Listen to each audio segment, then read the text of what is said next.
Dave Chappelle's story doesn't start with controversy, Netflix specials, or him walking away from $50 million.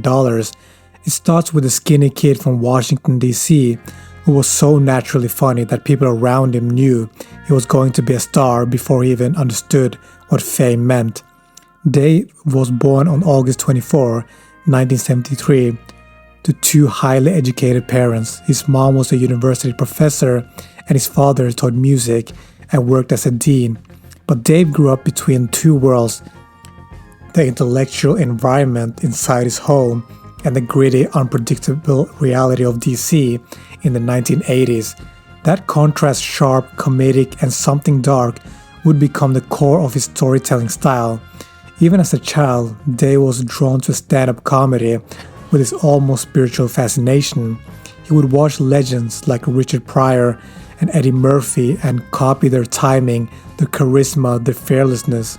He once said that he always knew he was supposed to be a comedian, almost like it was a calling and not a career choice.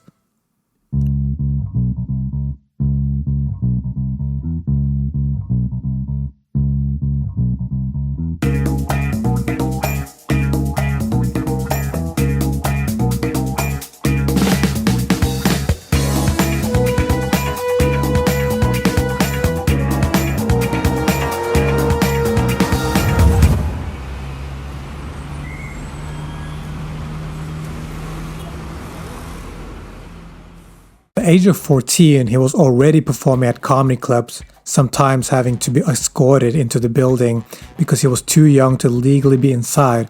But every time he touched the microphone, something clicked. Comedians who saw him perform as a teenager said he wasn't just good for his age, he was good, period.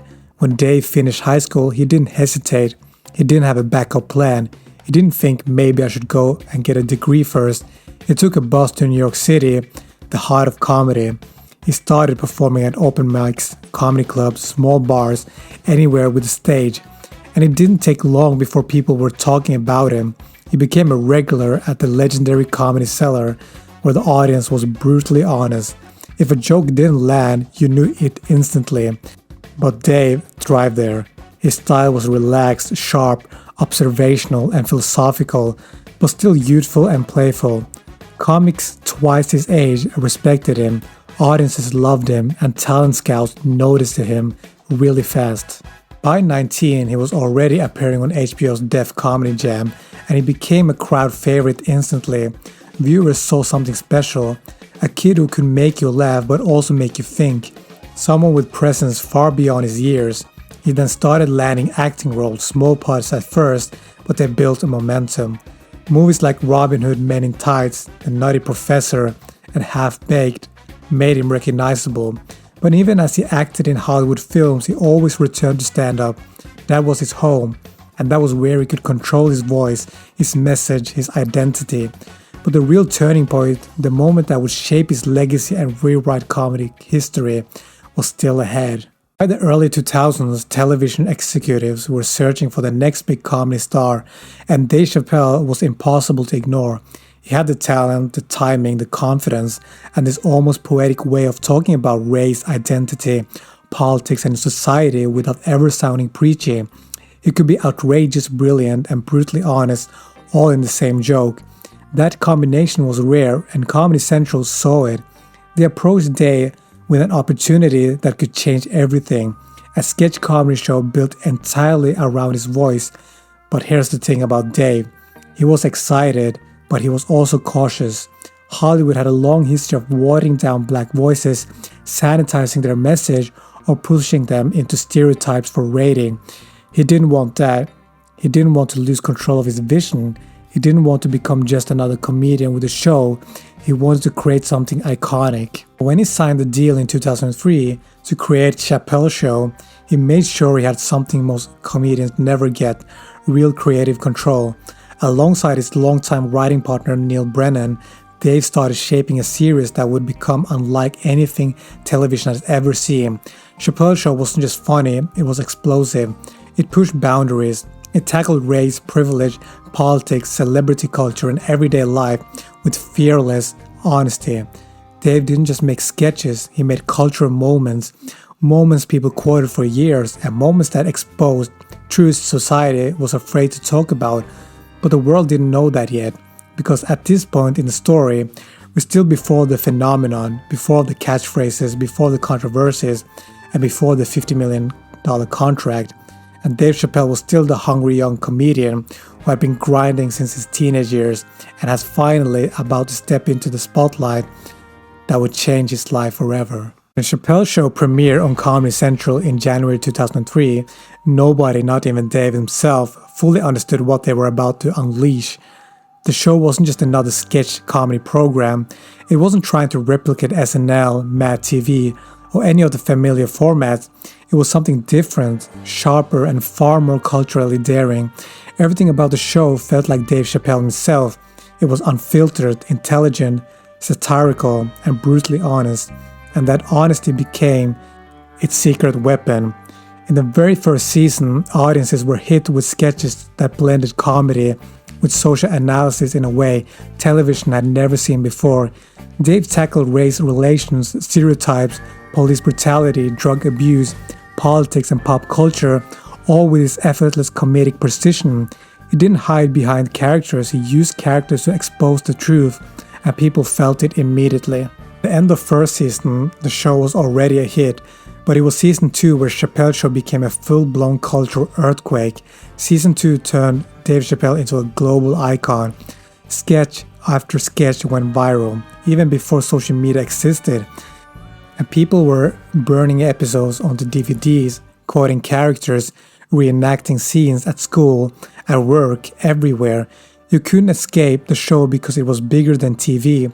It became a language. And let's talk about the impact for a moment. Rick James, I'm Rick James.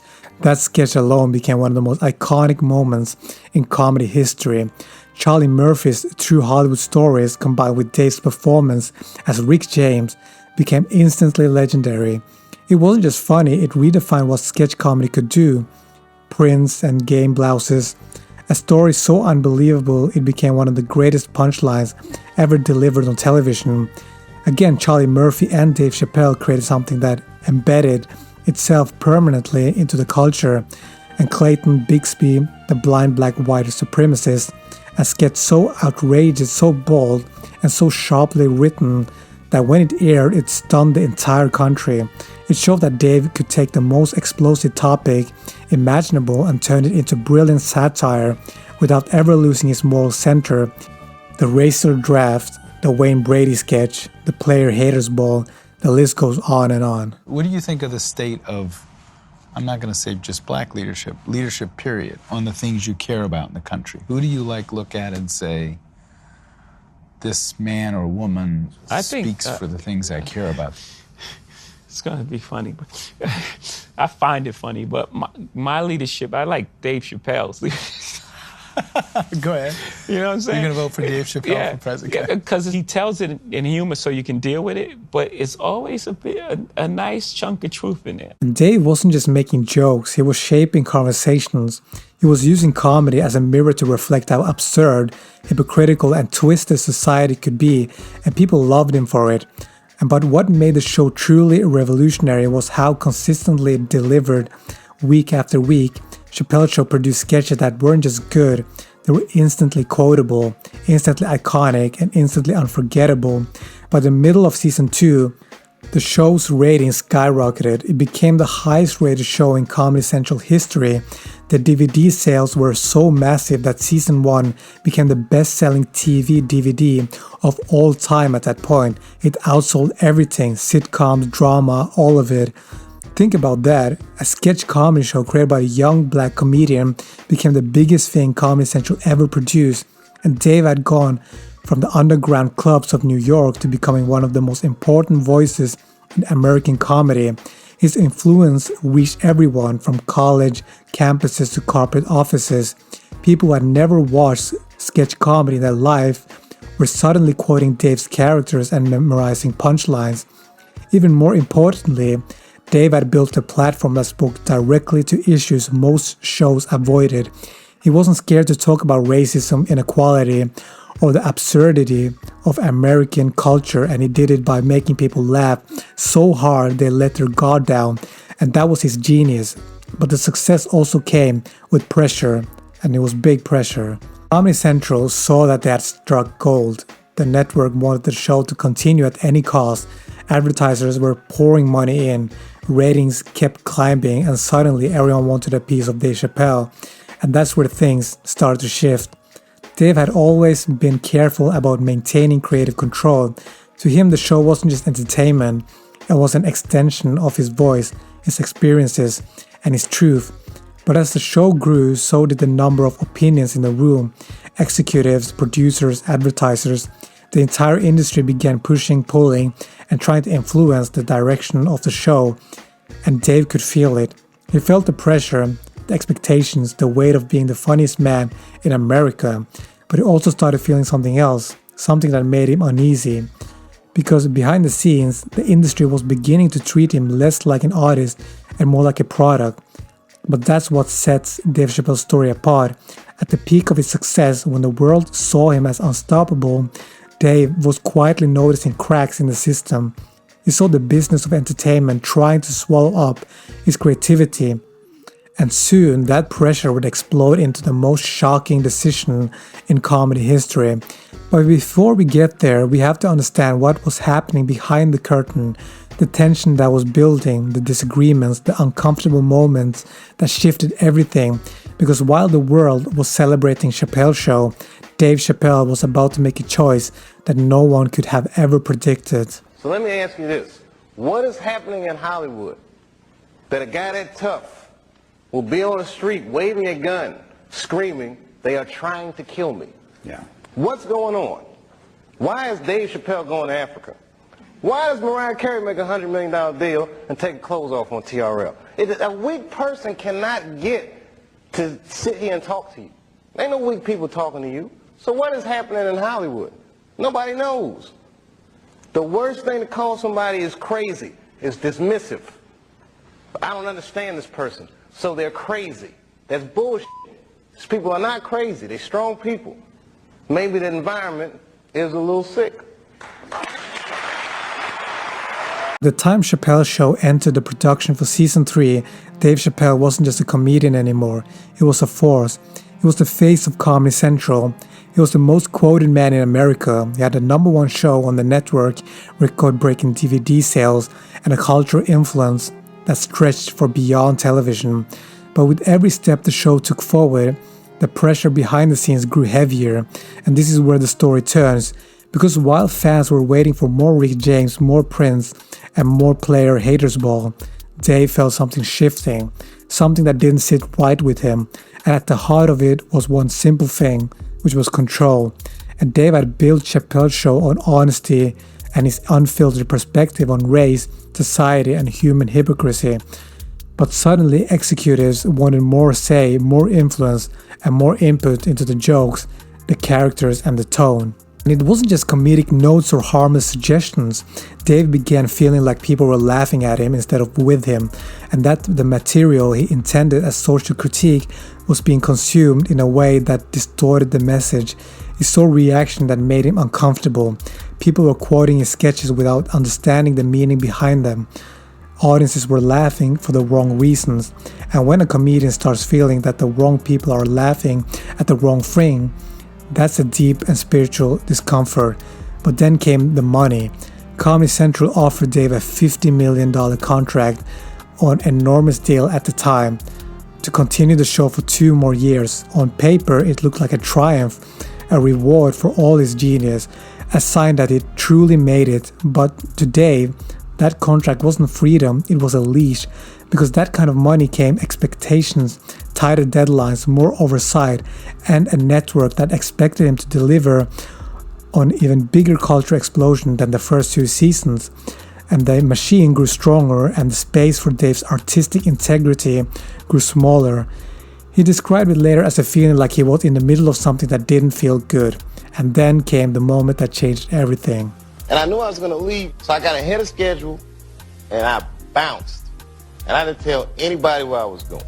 The whole time, they're trying to convince me I'm insane. They were trying to get me to take psychotic medication. Yeah. like I'm sitting around, I was stressed out, but the people that were telling me I was insane, I believe that they knew what was going on. So, this was troublesome. Yeah. I said, I'm not taking this medicine, man, because I know these people be trying to control you or maybe discredit you. I was afraid, But you were stressed out. That's why. There's no question. But it's very stressful for someone to constantly walk behind you and say, you're insane. Oh, hey, how about this? I showed up to work the first week, and where my office used to be, they built a wall there. Why? I didn't know why. But it came out later that they were like, well, they said you wanted it. I don't want to be walled up at the office. I called my brother.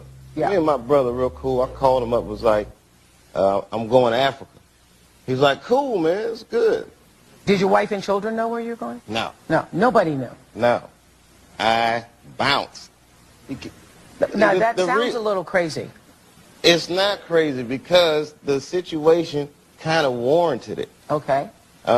Because certain people around me were putting my sanity in question, I would meet too much obstruction if I would say I'm doing something like this. Yeah, okay. So I figured, it wasn't that I didn't tell my wife. Dave was on set filming a sketch for season 3. It was another racial charge concept, something only he could deliver with the right balance of satire and truth. But during the filming, he heard someone on the set laughing in a way that chilled him. Not a laugh at his cleverness, and not a laugh at the message, but a laugh that felt wrong. A laugh that made him realize people weren't understanding the deeper point. A laugh that made him feel like the show had slipped out of his hands and into a space he couldn't control. It was a breaking point, small, subtle, but powerful. Dave later said, I was doing something that felt socially irresponsible. And once he felt that, he couldn't unfeel it. At the same time, the people around him, executives, advisors, consultants, were pushing harder. He felt the industry tightening around him, manipulating narratives, questioning his mental state and trying to force him into continuing a show that no longer felt like his own.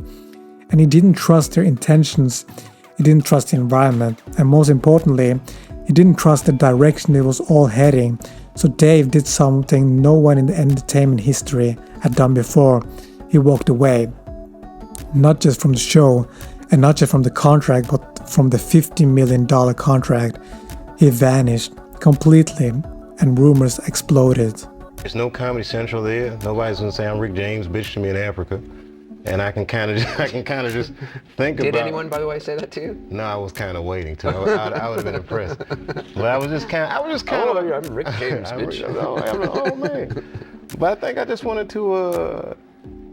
I needed a context where I could reflect, and I felt like things around me were so chaotic. Like I was just overwhelmed, and I didn't tell anybody I was going. Which is one of the reasons why I'm so surprised it became a media storm, because I still don't know who tipped the press off. Really? Yeah, who would tip the press off? You didn't even tell your wife. I didn't even tell my wife, so who told the media? I'm paranoid. Yeah. Dave, you're paranoid. Call the press. And the funniest thing about the whole thing to me is I was only gone for 2 weeks. The media said he was on drugs, that he had a breakdown, that he was unstable. The industry insiders suggested he had lost it, but the truth was much simpler and much more powerful. Dave didn't run away because he was crazy. He left because he was too sane for an industry that wanted to chew him up. He flew to South Africa, not to hide, but to breathe, to think, to step outside the noise, the manipulation, and the business. He surrounded himself with the real people, real conversations, real peace. For the first time in years, he could hear his own thoughts again. And he later explained, I wasn't crazy, I just didn't like the way the industry was changing me. In South Africa, he found clarity. He remembered why he started doing comedy in the first place. He realized that his mental health, his soul, and his integrity meant more than any contract ever could. And walking away from $50 million wasn't a failure. It was the greatest mic drop in the history of entertainment, because Dave Chappelle chose principles over profit, art over fame, and freedom over exploitation. And that decision, that bold, unheard of move, became a legendary moment in comedy history. But here's the twist. Everyone thought his career was over. People said he threw away his future. They said he would never be relevant again. But Dave Chappelle wasn't done, not even close. Because after years away from Hollywood, years of silence, he returned, and what happened next would prove that walking away wasn't the end of his story, it was only the beginning.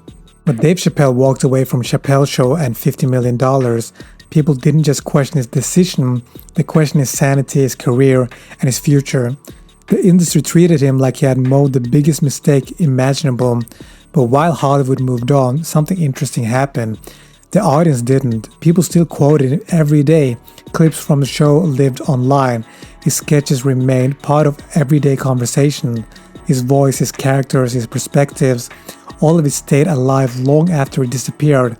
And Dave Chappelle had become a myth, a ghost in comedy, a legend who left at the peak of his power, and then slowly, quietly he reappeared, not in a dramatic Hollywood comeback, and not on a huge stage. Some of our favorite stories, though, are someone who comes back. Like Dave Chappelle's a perfect example of that. I can do what the fuck I want. Well, not only that, Dave did it in a legendary way. Seattle. I think I was in Seattle. Sold out. Got like some arena fucking thing I'm doing in Seattle. And we got 2 shows same night. We do about 30,000 people. Right? It's a fucking great day in Seattle. I get word that Dave Chappelle is in Seattle, and Dave Chappelle randomly put up a theater show, and he's performing. Tonight? Yeah, he's performing tonight. Call Dave. Dave, are you fucking in Seattle? Yeah. When did you book a show here? I would have fucking came. Dude, I'm here. I'm at the theater. Oh, I didn't even know, man. What you mean? Dave, I'm at the fucking arena. What? All right, I'm going to see if I can get down there to you. All right, man, yeah, I just put them up. What time you think you're going to get here? I don't know. After my show, I'll push the time back, man. Dave, what? Push the time back? What did you put on set? I don't know, man. I just tell them I'll do it and I'll show up, man. I just call them, tell them we're going to push it back, man. I get to the fucking theater. I rush after our show. Dave has a trailer, and there's like a little motor thing on the back of the trailer. It's like a little bus, fucking motor trend like bus, and then there's like the things that you pull shit in attached to it. I said, hey, what are you doing here? He's like, I don't know, man. We've been doing cross country. We taking our bikes, man. We riding cross country. So when I need money, I just book a show and just tell them. What? What the fuck? He's so different. He's so different, and he's so him. But the freedom. Yeah. Dave has a level of freedom. Me and Chris Rock talk about it, man. You know. No one's like him. His level of freedom. I put myself in his place. You know, I got the corporate relationships and the CEO hat and the companies. So, you know, I can't do certain things because the consequences aren't just for me. It's for the people that are underneath this umbrella. If something were to happen, I have to be responsible. I have to understand that it's not just about me. Right. And I'm envious and jealous of Dave's ability to go and be free. In the place where it all started, small comedy clubs, unannounced, unadvertised, just Dave and a microphone. It started with secret sets, surprise appearances, late night drop-ins. He didn't want cameras, he wasn't chasing fame. He just wanted to get his reps in, as he put it, to reconnect with the art of stand-up. Crowds were shocked. They would be sitting in a comedy club in Ohio or New York or LA, and suddenly Dave Chappelle would walk onto the stage like a ghost, stepping back into the world. And the magic was still there, the timing, the insight, the honesty, and the brilliance. Slowly, the industry realized something important. Dave Chappelle didn't need Hollywood. Hollywood needed Dave Chappelle. And over the years, the momentum built again. He toured, he sharpened his voice, he developed a level of depth and maturity that pushed his comedy into an entirely new territory. His jokes weren't just funny, they were philosophical, introspective, and socially razor sharp. He was no longer the young prodigy, he wasn't the TV star, It wasn't a guy who walked away from $50 million. He had become something else entirely, a master. Then came the moment that changed everything again, which was Netflix. In 2016, Netflix made an announcement that stunned the entertainment world.